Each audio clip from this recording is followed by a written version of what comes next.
Welcome. I'm Sebastian Mahfood, and you're listening to WCAT Radio, the on-air wing of En Route Books and Media, bringing you the dulcet sounds of Catholic wisdom. Welcome, Father. Thank you, Teresa. It is great to be here. We're in the second program of medieval church history. That's right. And I so much enjoyed the first show, and I'm very anxious to get back in here for the second one. Okay. Although I must confess that I caused the delay on this one.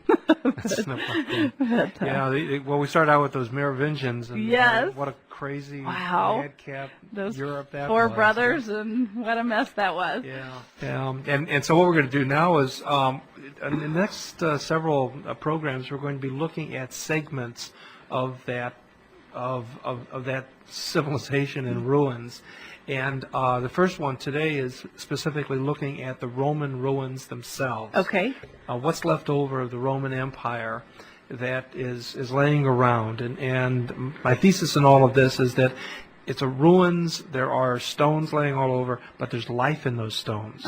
And somebody has to bring those stones back to life. And ultimately, it's going to be a partnership of two groups. It's going to be the Catholic Church, and it's going to be the Franks under the Carolingians. Okay. And at least for a short while, they're going to reconstitute, and then we'll go on from there. Kind of like the blood of the martyrs. It may settle a while, but it really builds into something beautiful. Yes, eventually. Yeah, and very much so. Those Roman ruins are still with us today. And hopefully I'll be able to describe a little bit of that. Great. And we'll see some of that within our own lives today. Okay. Last time around we said that historians had taken looks at all of this era, medieval historians, and they saw that what becomes known as the Middle Ages or medieval civilization, and ultimately by the last part of the 1200s, the medieval synthesis, which is that splendid century, from our point of view, is that there are a series of common elements that slowly work their way coming back together again. And so we're going to be looking at the remnants of the Roman Empire in the West, and it's important to remember that. And I'm going to call this, instead of the Roman Empire, I'd like to call it the Roman system, because it's even bigger than just our understanding of a political empire. Another element involved in this medieval synthesis, and we too often underestimate this also, is the Byzantine Empire, the Rome in the East, because that doesn't fall. It goes on into the 15th century, 16th century, and it has a tremendous contribution to make to Western civilization. We'll take some time and look at that also. We always remember what John Paul II used to speak about. He said that Europe breathed with two lungs. And so the East is very important to us too. We're going to take a look specifically at the Catholic Church at the beginning, at the dawn of the Middle Ages, and Christianity itself, both in the East and in the West. We're going to take a look at the German tribes, and especially the Franks, and how they, under the Carolingians, successors to the Merovingians, how they become empire builders. And then with that, we'll take a look at the first medieval synthesis, which is coming together of Rome, specifically Pope Leo III, and also the Emperor, Charlemagne. And I guess you could subtitle that, Render What Unto Whom, because there's a tussle that happens between the two, is exactly who's working for whom. And that's a long discussion that will happen for a long period of centuries. One by one.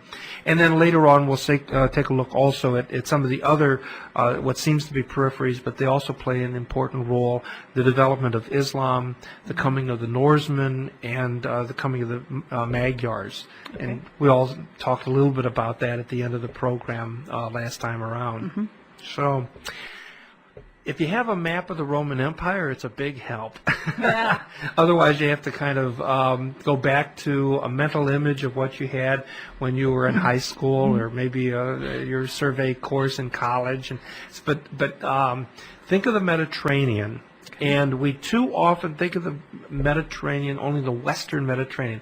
We too often think of the Roman Empire as being synonymous with Western Europe. But certainly the Romans never thought that. Not at all. You got to get out, come on back over into the Mediterranean, and realize that the Roman Empire was a Mediterranean empire. The heart of the empire was, in fact, a sea.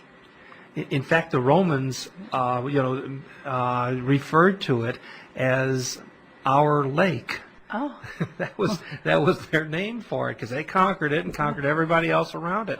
And so when they looked at, talk about manifest destiny, when they looked at the geography of the Mediterranean world, right in the very center is the Roman Peninsula. And it juts down, of course, it looks like a big boot, kicking a flattened soccer ball. That's Sicily. And but there you have a peninsula, and that's important because that means that Italy then can look both to the east and to the west. There are ports on both sides, and it certainly does that. So I think what I'd like to do is begin by looking to the west and seeing what a Roman would see as he looks west into the Mediterranean. As he looks toward the west, he's going to see in the southwest Sicily. The fortunes of that island are tied in so closely with the rest of the peninsula, and there's so much that both contribute one to the other. And ask any Sicilian, and he'll tell you that. You continue on down a little bit further into the sea, and there's a tiny little dot between Africa and Sicily, and that's the island of Malta. Oh, okay. Yeah, once again, incredibly important. Little tiny island, but incredibly important. And then you move over further west, and you have Sardinia and Corsica, two very important islands. A little bit further west, there's a series of islands called the Balearic Islands. The major ones are the Majorca and Minorca.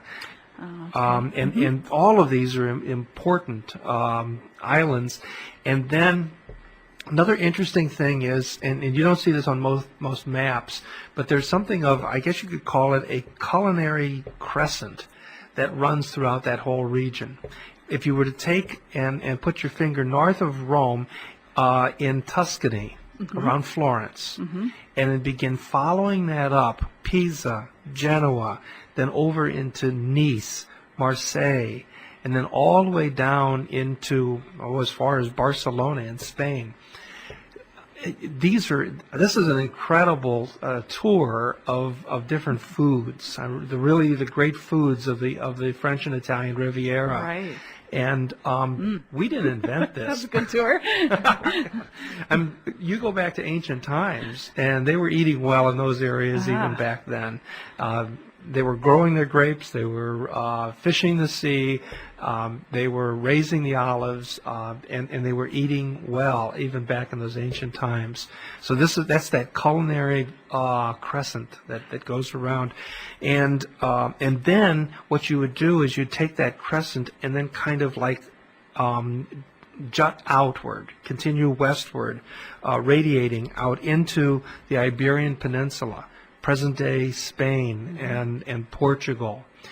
And again, moving along those rivers, the Ebro River is very early on. That river, the mouth of that river, was conquered by the Romans, and then began extending on into the hinterlands. And with that, the planting of olive trees, the planting of olive groves, of vineyards, and different kinds of grains, mining. This has been going on for centuries. And then the same thing is also true as you go into the more rugged northwest, into Gaul. Of course, that's Julius Caesar. Gaul, with the exception of Brittany. Brittany maintains itself pretty much as a Celtic stronghold, but most of the rest of France, over into Britain itself. Once again, that's a Julius Caesar act. Ultimately the conquest of Britain and the spread of Roman civilization into Britain as far north as the Scottish lowlands and then finally Hadrian builds that wall separating the Picts of the north from his civilized Britons. In the west, you have Wales and the end of Roman hegemony there because of the ruggedness of Wales. And, of course, proud Ireland stands independent in all of that, never conquered by the Romans. So that's that thrust to the west. And so it's a thrust all the way to the Atlantic. You know? And then if you start looking north and then to the east, again, the Roman system is extended up down the Rhine River up toward the North Sea, and especially in the area west of the Rhine River, a real Romanization. There are a couple attempts in the east, but it's not very successful. Certainly at the time of Augustus, there was a terrible defeat by a Roman army at the Battle of the Teutoburger Wald by the German hero Hermann or Arminius, and as a result, the Romans didn't really extend much into what we would think of today as central and eastern Germany. Instead, what they did was they went and used the Rhine as a barrier and then down to the Danube River. Now, the Rhine and Danube don't meet, but they come pretty close to each other. So there's a whole series of fortifications called the limes that was built along between the Rhine and the Danube. And then the Danube basically becomes the northern boundary of the Roman Empire. Very seldom do you have any venturing in. If you look at a map of the Roman Empire, there is one area that is for a short while Romanized, and it's called the province of Dacia. And it's really during the time of Marcus Aurelius that you have Dacia conquered by the Romans and incorporated into the empire. That doesn't last real long. And ultimately the empire then retreats back south of the Danube River. But here's the interesting thing about Dacia.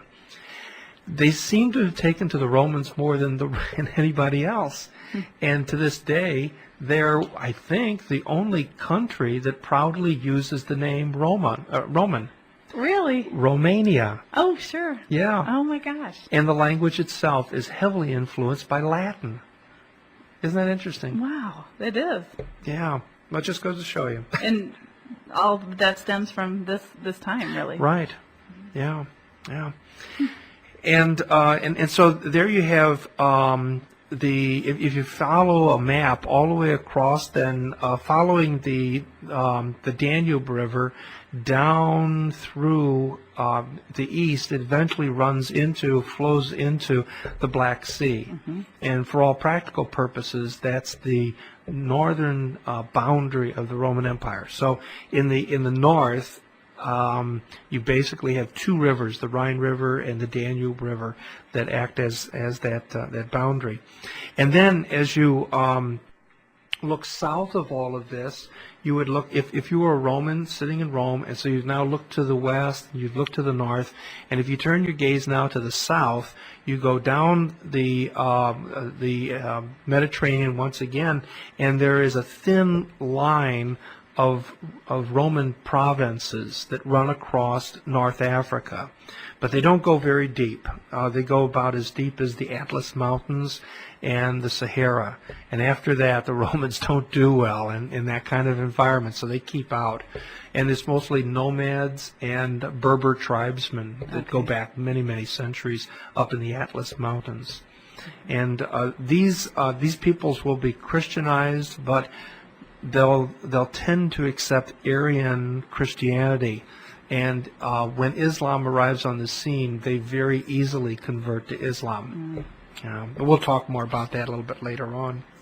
So that's the western half of that empire that basically lays in ruins for about 300 years. Okay, over in the east, there's no ruins. The empire is very much alive, as we'll be showing a little bit later on, and has great amount of influence in the medieval history.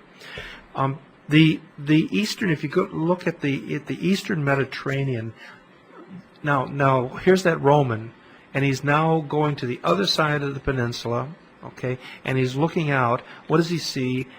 He sees yet another sea, which is the Adriatic Sea. And it's a narrow sea. It's not very wide. At the top, of course, is Venice. And then running along the eastern side of that sea is basically what we would have today in the Balkans, Albania, and then Macedonia, Greece, that region there. And keep in mind that the Greece that is in this period of 600, 700, 800 is not the same Greece as the age of Pericles. This is a very different Greece. It's the same real estate, but it's a lot more players. You got some of the descendants of the ancient Greeks, but you also have layers, like, for instance, the Macedonians having conquered the Greeks, Alexander the Great. And then there's a huge amount of Romans who are living in that region. And the reason is that Greece was sort of the Florida or Arizona of the ancient world. After a man served in the Roman army, if he survived to be 47 years old, that was his age of retirement. And the empire would... If he survived is key, I assume. Yeah, that's the key. Yeah. But the empire would set him up with a nice little retirement and a nice little place someplace. And given the opportunity, since a lot of these guys were footloose and fancy-free, they had joined as late teenagers, they didn't have any home to go to. They didn't particularly want to go back to Rome if they were from Rome to begin with. And so they looked around. If they could put in for a nice assignment, it'd be a Greek one. So there's a significant number of Roman veterans that are living, and this is even as early as New Testament times. There's a significant number of Romans who are living in that area. There's a lot of commerce that's going on in that area. I mean, just think in terms of some of St. Paul's letters to the Corinthians and telling them, you get your act together. Well, that's because it was sort of a fun sin city, and a lot of that had to do with these Roman merchants and Roman soldiers and sailors and all who were living there. What you really have then is a real bringing together of what we would call Greco-Roman civilization, because it really is a real combination. It starts back as early as the times of the Roman Republic. When Rome first conquered Greece, one of the first things they did was it was prestigious for Roman families to have a Greek slave. Now, these weren't slaves that were going out and taking care of the gardens or cleaning the kitchen. They came over and they taught. They were like private teachers. They were the PCs of the age, the personal computers, and they would be tutoring the young men, especially, and teaching them teaching them Greek and teaching them grammar and teaching them rhetoric and literature and the philosophy and all the other sorts of things that they would bring with them. And so there's a welding together of the Roman and the Greek in that, and then that continues on even as the Western Empire collapses. The East continues that. Now, if you were to take a look, now let's say that Roman who is now standing and looking east is looking at the Balkans and Greece. If he looks beyond that and into Asia Minor, he's going to look at the old provinces of Asia and Phrygia and Pontus. In other words, present-day Turkey. And then he continues on further east, and he's going to bump into, at the furthest extent, you have beyond the empire at its furthest extent actually got into what is today Iraq. It was known as the province of Mesopotamia, the land between the two rivers. But that's how far the empire got. But it never got any further than that. And the Parthians, which are present-day the Iranians, are going to be the big dog to the east. And there's always going to be a lot of contesting between the two of them over those provinces in between. So What we have is Iraq today and the eastern part of Turkey. Armenia is going to be contested between the Eastern Romans, or the later on they're called the Byzantines, and the Parthians in there. Now, if you were to look from there and start looking south, you start looking into Syria, what is today Lebanon, the regions of Tyre and Sidon, according to the New Testament. You're looking into Palestine, the Transjordan. And then you go down further, and you're going to bump up against another desert. And since Romans don't like deserts, they'll be happy to stay where they are, and that's the Arabian Desert there. I don't know why it was nicknamed, and the map I see here is called Arabia Magna. That makes sense, Big Arabia. But sometimes in some of the Roman maps it's referred to as Arabia Felix, Happy Arabia. Oh, okay. I have no idea what that's all about. But it's a very, very important spot, especially directly west of it, is Palestine and the province of Judea. And what is so important about that, as you can see in the map that we have here, it's part of Syria, the Roman province of Syria. The important thing there is that it is the gate to Egypt.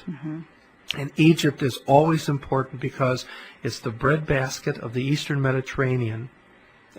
Tremendous amounts of food come out of the Delta region in Egypt, and then also papyrus. And papyrus is important because it's next to sheepskin. It's the way you communicate. Right. And so it's vital to communications. And if you lose that, then you're back to sheepskin, and sheepskin, well, sheep kind of resent that.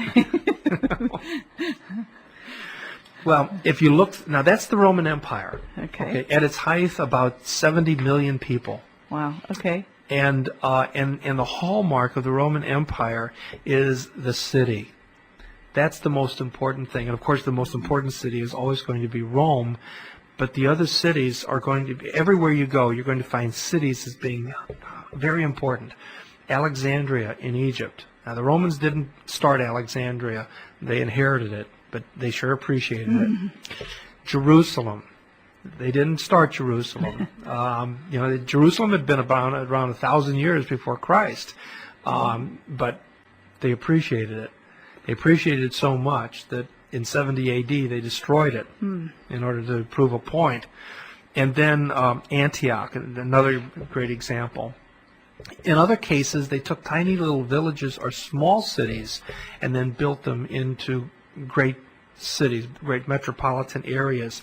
Constantinople started out as a little fishing village of Byzantium, and they built it into one of the great cities of the world. Over in the west, Massilia becomes Marseille, again a relatively small city, fishing basically and trade. Further north, Trier becomes one of the four capitals of the Roman Empire. It had been a pretty small little town before. Paris had been around before. They built it into what it was. And so, and then there are plenty of other examples of that too. But it's important for them to have these cities. That's where civilization is housed, and that's where it extends out. And then, especially in the north and the west, and especially in Great Britain, you have examples where the military forts were built, and the Romans every day built a fort. Whenever they moved, they built a fort from scratch. And these fortresses were always built along the same lines. It was an incredible architectural achievement for them to do this, an engineering achievement for them to do this. And then when they left and moved off, they left it behind. Wow. In some cases, they actually dismantled it and brought it with them, but in many cases, they left it behind. Now, the Roman term for a camp is a castra. Okay? In English, we get the word Chester from that. And so a city that ends in Chester was actually a Roman camp, like Winchester would actually have been a Roman camp that had been taken over by an administration. And from that, you would have an administration that would act as, well, it would be an administrative center for the whole region where there might not be a city as such. And then that begins building, because this is important. A city, to the Romans, what's important about a city is not so much the people that are there, but the thing that everyone shares in common. They have a word for it. It's the res publica. We get the word republic from that. And what that is the, as I say, it's the public thing that everyone shares together. It's an amphitheater. It's the public baths. It's the sporting complexes. I remember just marveling one day. I was walking in Trier in Germany and visiting the old Roman ruins there, and there were a couple soccer teams out on the fields, practicing. And it struck me that as I was looking at my guidebooks, those are the very same fields that German Roman kids had used 2,000 years ago. These kids are still playing on those same fields. A little bit different sport, but same spot. The schools were all part of the res publica. The temples, the basilicas, the aqueducts, all of those things are held in common, held in the center. Everyone shares the benefits of these things. And then it radiates out beyond the city center to things like farms, to orchards, vineyards, storehouses, roads, bridges, what we call infrastructure today. All of those things. Now here's the big question is, and any civilization asks this question, and it's important, is it to have those things in common, okay? Is it worth paying taxes for? Everyone has to ask that question. In some cases, people say no. No, I'm not going to pay taxes for this stuff. I just as soon do without it. Who needs a public library? So I vote down the bond issues. But that's the first question: is it worth paying taxes for? And then on top of that, is it worth fighting for? And is it worth dying for? And these are important questions that have to be asked all the time. And I think as you look at the Roman Empire in the West, its collapse can be accounted because the Western Empire could not account for itself. When you think about just population-wise, the Germanic population that came in that supposedly overthrew the Roman Empire was outnumbered by Romans 10-1. Wow. If the Romans had put up some resistance, they would have stopped it. But nobody did. Nobody lifted a finger. And one of the best insights I've had in this recently is a book by George Weigel, and it's entitled "The Cube and the Cathedral." The subtitle is "Europe, America, and Politics Without God." It came out in 2005. Yeah. It really is, and I think what he's trying to do here in this book is he's trying to prick us in the West, Western Europe, and also in the United States. We're not that far behind in some ways, and remind us that politics without God ends up creating a situation in which there's a civilization that's not worth fighting for, not worth defending, not even worth arguing for. We don't have to take up arms to defend it, but we have to at least be able to articulate reasons why it should exist. I'd like to read a little section from his book on this. He says that one of the things he worries about. First of all, let me say something about the Cube and the Cathedral. The Cube is a government building in downtown Paris. Okay. It's a very large building that houses many of the central ministries of the government. And of course, the French government's policy concerning religion is laïcité, secularism. It has nothing to do with religion. Down the street is the cathedral, the Notre Dame. And so there's a juxtaposing between the two. Which one represents modern Western civilization? And he's going to argue that if we don't rediscover that cathedral, for one thing, Europe is well on the way of becoming Islamized. And we've certainly seen some examples of that. Certainly all the riots in France in 2005 tell us that something's going on here. He said the following, and I think this is the important thing about the concept of having an account, making an account for yourself. He says, some will say that this, meaning the Muslimization of Europe, simply cannot happen. In fact, though, something like this has happened before.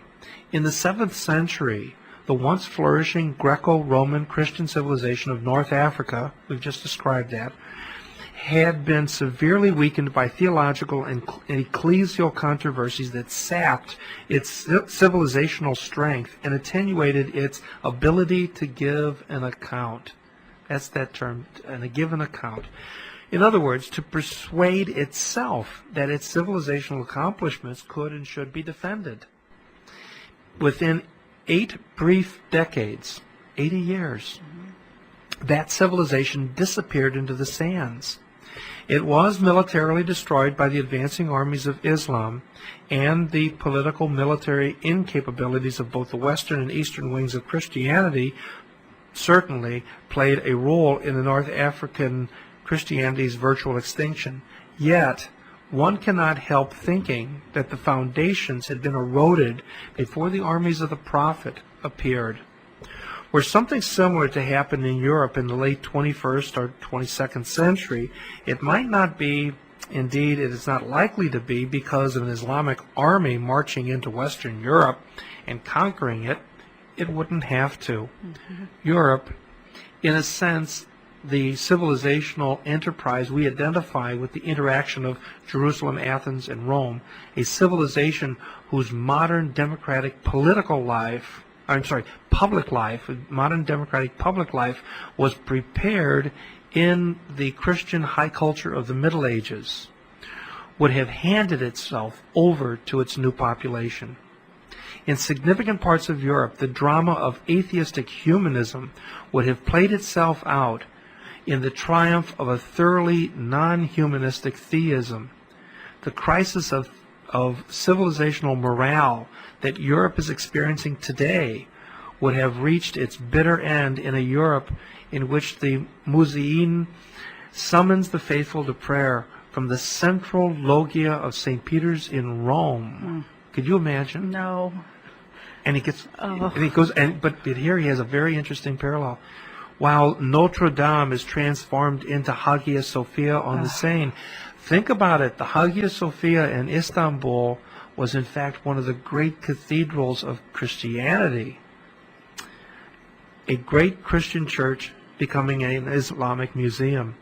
If the cathedral goes this way, the human rights celebrated by the cube will be in gravest jeopardy. The democratic lights would indeed go out all over much of Europe, and a kind of darkness that followed would be beyond Sir Edward Grey's imagining.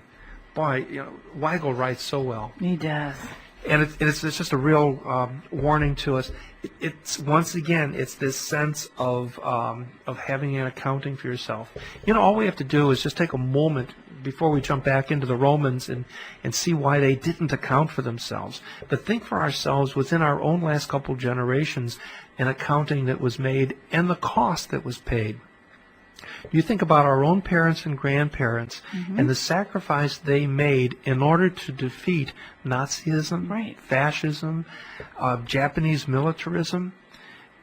Over that period of a couple decades, they came out of the Great Depression, my word, and then they really were the greatest generation. Absolutely. They put themselves on the line, millions and millions, and stood up against these isms, which would have overwhelmed us if we simply had said, oh, whatever. Well, we do now. Yeah.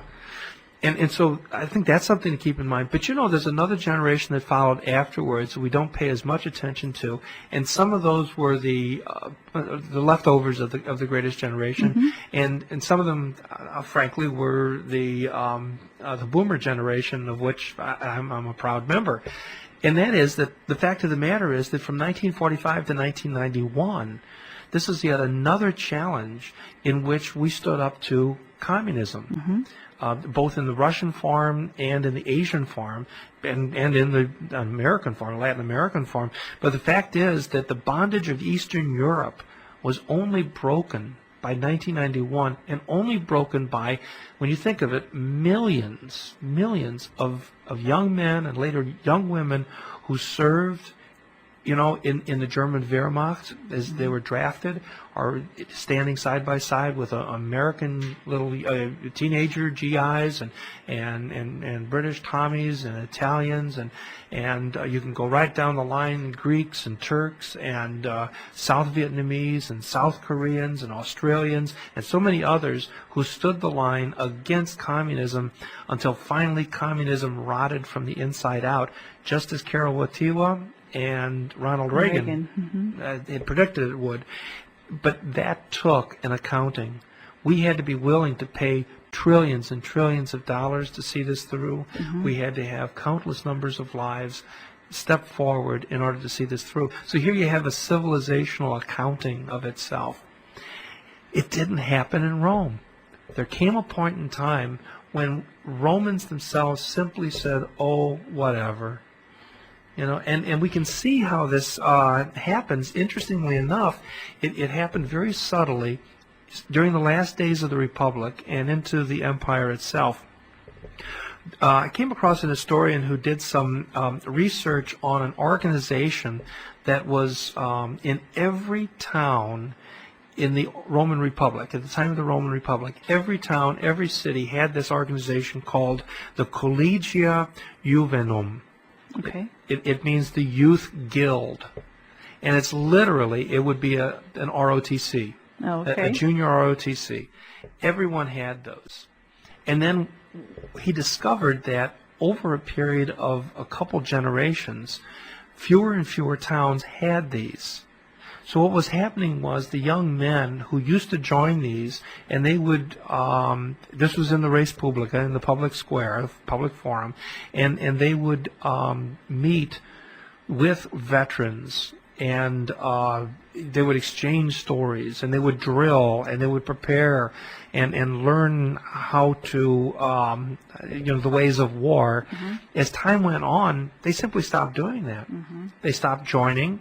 And that was because they were not encouraged to join by their own families. And then what happens is that they look around and they begin seeing other things more interesting. The veterans' stories of their great war exploits are no longer of any interest. And instead, they start looking for leadership from wealthy merchants. Oh, I want to be like, this guy over here. I want to make a lot of money. Landowners. Politicians, and then if you still wanted to have some kind of hero worship, professional athletes. Does this sound familiar? And what happened is then that the Roman system more and more had to be protected by a professional army. And this is not the professional army that we have in the United States. That's an army of patriots. These are men and women who are serving to protect their country. Ask any one of them. The professionals in the Roman army were semi-Romanized border people. And they were joining this army as a way up, to get to better themselves. And they were controlled themselves by a cadre of centurions. And these then themselves were aspiring toward eventually getting into a higher class, an aristocratic class. And they were overseen by a group of aristocrats, generals for the most part. This is a very shaky system. And it certainly, throughout most of the empire, the period of the empire, was not a healthy system for the empire. The empire was bleeding internally because of this professional system. Now the very same people who did not want to give an account of themselves by actually going out and defending what they had, now found themselves paying taxes and being oppressed by the very armies that they paid to protect them. It's kind of tough. There is then, of course, toward the end of the empire, the famous Diocletian reforms to try to clean everything up. He realized he had some real problems on his hands. He realized that the empire was far too large for one individual to be able to control, because the way the system is set up here, that one individual, that emperor, receives legitimacy through military power. You know, it might be the Praetorian Guard that put him there, or his own personal army. That is to say, the professional Roman army that was following him and conquered everyone else. That's a heck of a way to try to run an empire. There was no clear succession, and so there was constant, continual internal war. And so he broke the entire Roman Empire into 4 parts, he called prefectures. Okay. And of these, then each of them was ruled over by a vicar, and then they were subdivided into 12 dioceses. And ultimately, the term diocese is going to be lost to the empire, but it's going to be picked up by the Catholic Church. Interestingly enough, every diocese includes a major city and then outlying area. Rome is its own diocese. It's always going to be seen as being special. The diocese itself is then divided into provinces, and then from there divided into civitates. These are the smaller cities or administrative centers. And that's the system that's itself going to collapse with the coming of Constantine and his victory at the Mulvian Bridge in 313, and then afterwards his moving the center of the administration over to his own city, Constantinopolis, the city of Constantine or Constantinople, and then the recognition of Christianity as a legitimate religion within the empire, indeed the preferred religion. Diocletian had taken a very different tact. He saw Christianity as a destructive element in the Roman Empire. Constantine saw Christianity as the one force that would turn people around and make them understand the importance of their own accountability. That argument has gone on for centuries. It might have been too little too late, or he might have been wrong. Edward Gibbons claims he was wrong, that Christianity spelt the end of the Roman Empire, because Christians are nice guys.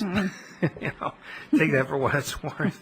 But the fact of the matter is that as Christianity comes up in ascendancy, it's going to be continued to be looked upon as the despised stepchild of the Roman Empire.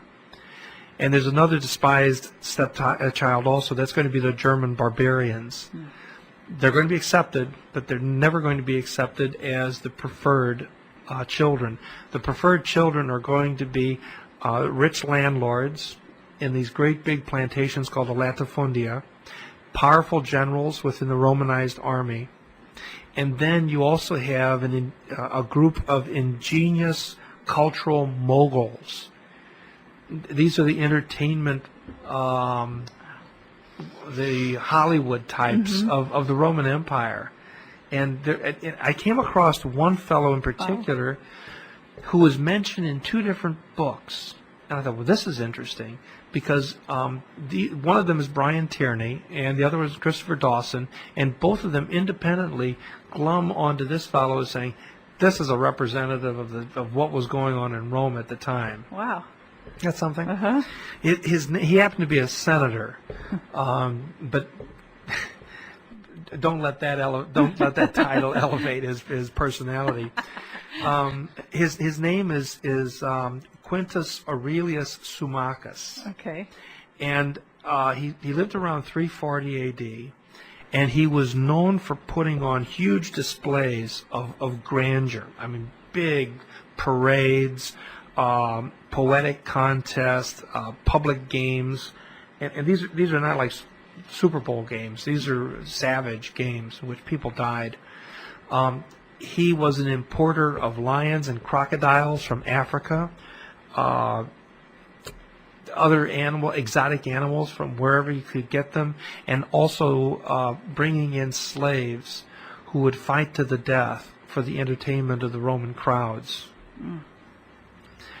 There's an interesting incident that happened when, in one of these events, he had arranged a whole series of entertainments, and the culmination of the day would be in which a whole bunch of Saxon German slaves would be brought into the amphitheater and then armed, and they would fight each other until the last man.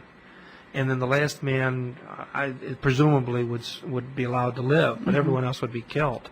And this was entertainment. This was an afternoon entertainment for the Roman crowds. Well, what happened was an hour before the combat, they were all being held down underneath the amphitheater, and the German Saxons decided to make an accounting of themselves. And what they did was they entered into a suicide pact in which one by one they strangled each other until the very last ones, and then the last ones killed each other. And so when they came down for the last part of the entertainment, they were all dead already. They killed themselves. Yeah, they all killed themselves.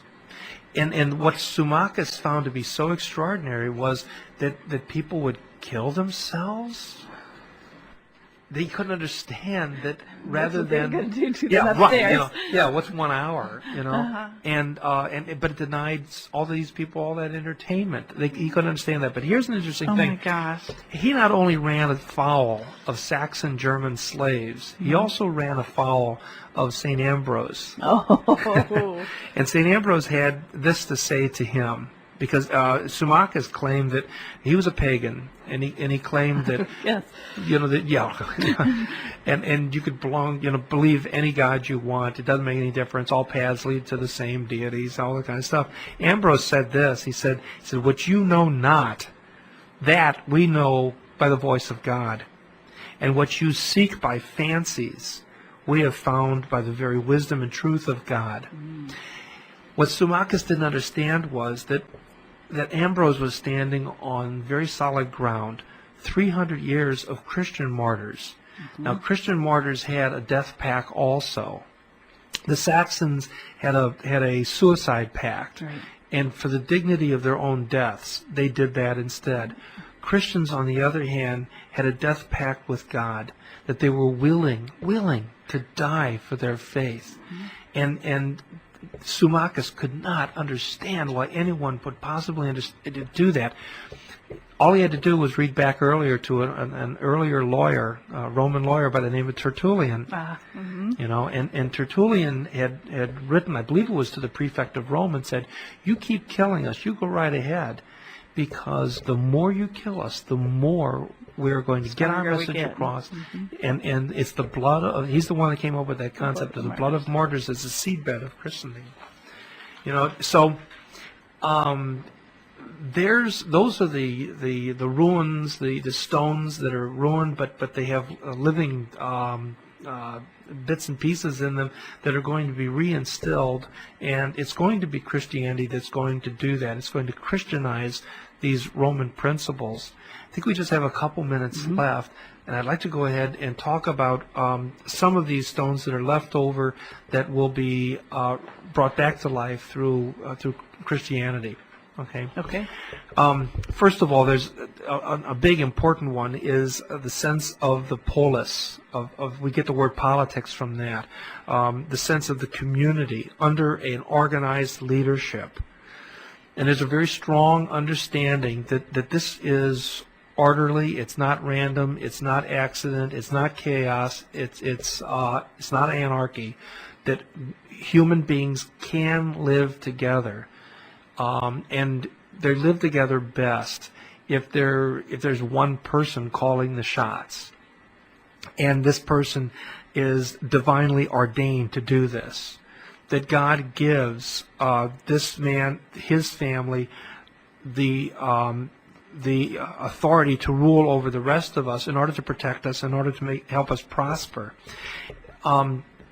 Probably the best examples of this all throughout history are going to be the monarchs who turned back for an example, looking at 1st and 2nd Samuel.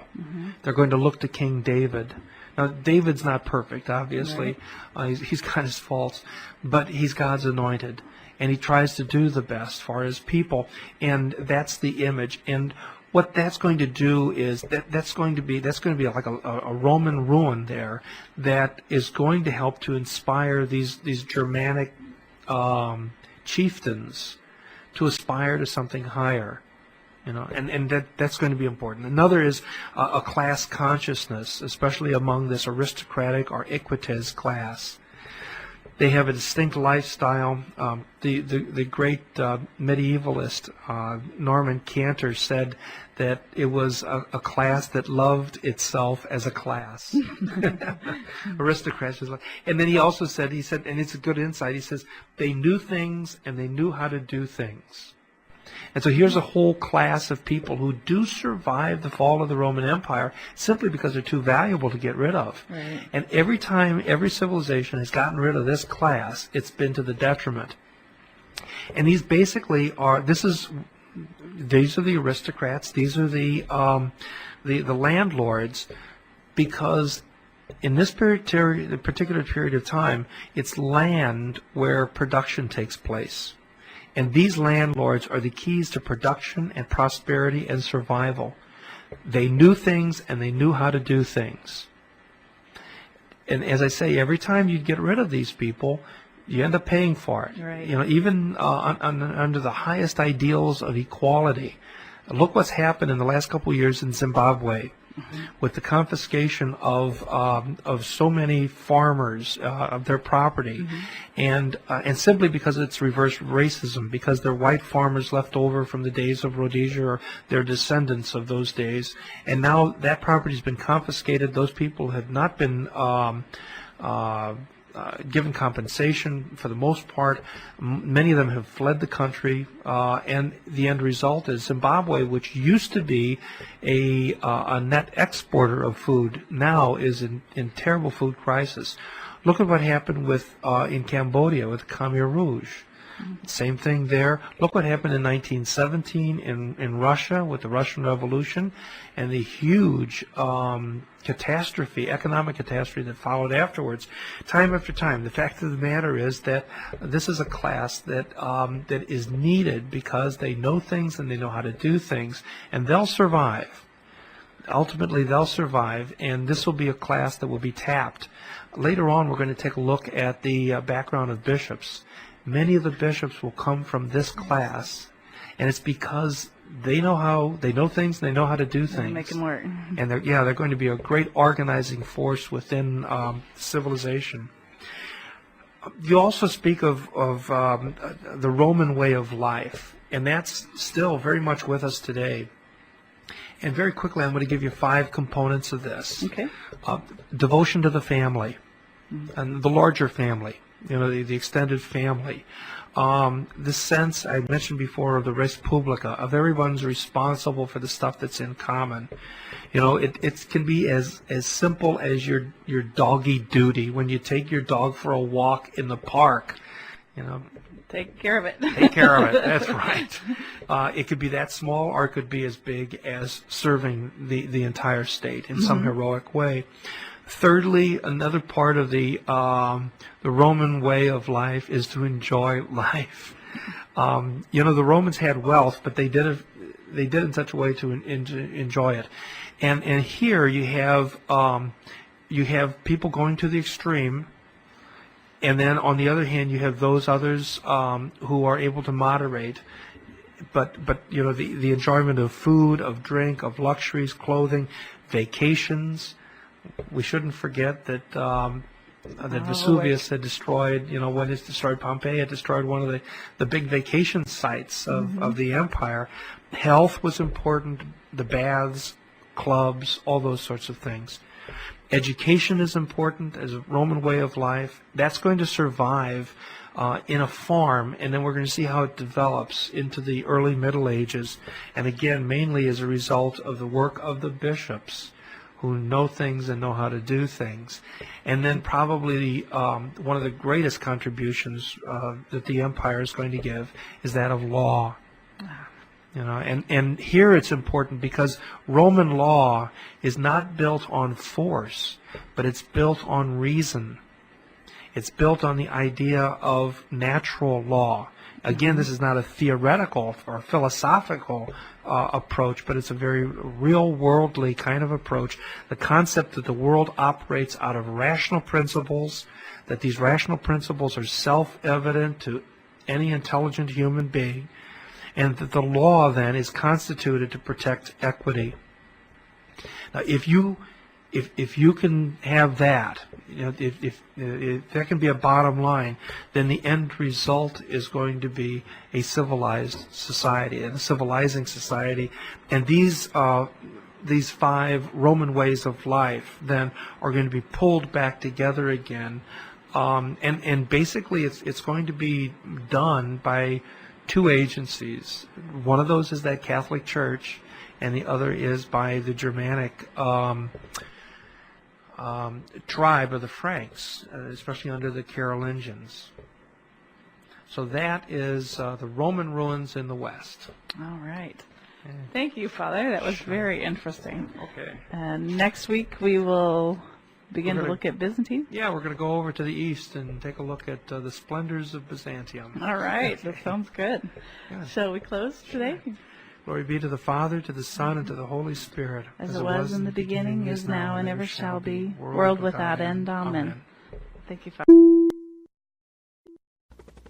We hope you enjoyed the program and will join us back for another show on WCAT Radio. This is Sebastian Mahfood. Good day.